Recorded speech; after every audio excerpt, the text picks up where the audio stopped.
السلام علیکم ورحمۃ اللہ وبرکاتہ۔ معزز ناظرین و سامعین، شریعت اسلامیہ ایسی عورت اور مرد کے تعلق سے کیا حکم صادر فرماتی ہے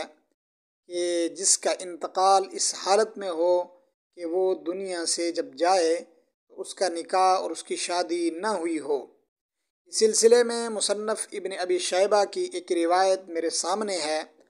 حکم بن زید بن حسن فرماتے ہیں کہ معاذ بن جبل رضی اللہ عنہ نے اس بیماری میں جس میں آپ کا انتقال ہوا فرمایا، لوگو میرا فوراً نکاح کراؤ،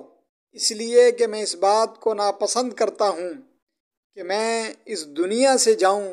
اور میں اللہ تعالیٰ کے حضور بغیر ازدواجی زندگی کے ملاقات کروں،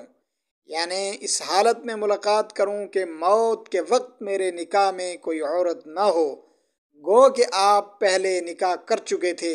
مگر طلاق یا موت کے باعث کوئی عورت اس وقت آپ کے نکاح میں موجود نہ تھی۔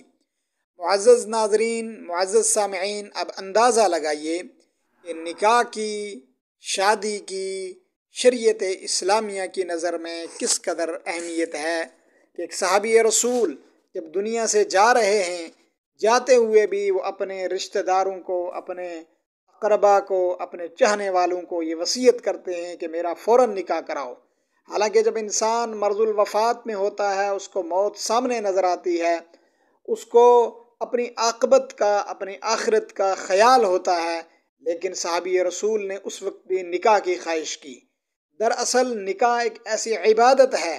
کہ جب نکاح کی حالت میں انسان دنیا سے جائے گا تو دنیا کی نگاہیں، دنیا کی سوچ اس کے تعلق سے پاکیزہ اور وہ دنیا کی نظروں میں محترم انسان گردانا جائے گا۔ اس تعلق سے اپنے معاشرے کے اندر جن احباب کا نکاح نہیں ہے، جن کی بیویاں دنیا سے جا چکی ہیں، ہماری اور آپ کی اخلاقی ذمہ داری ہے کہ ان کا نکاح کروائیں تاکہ ان کی عمر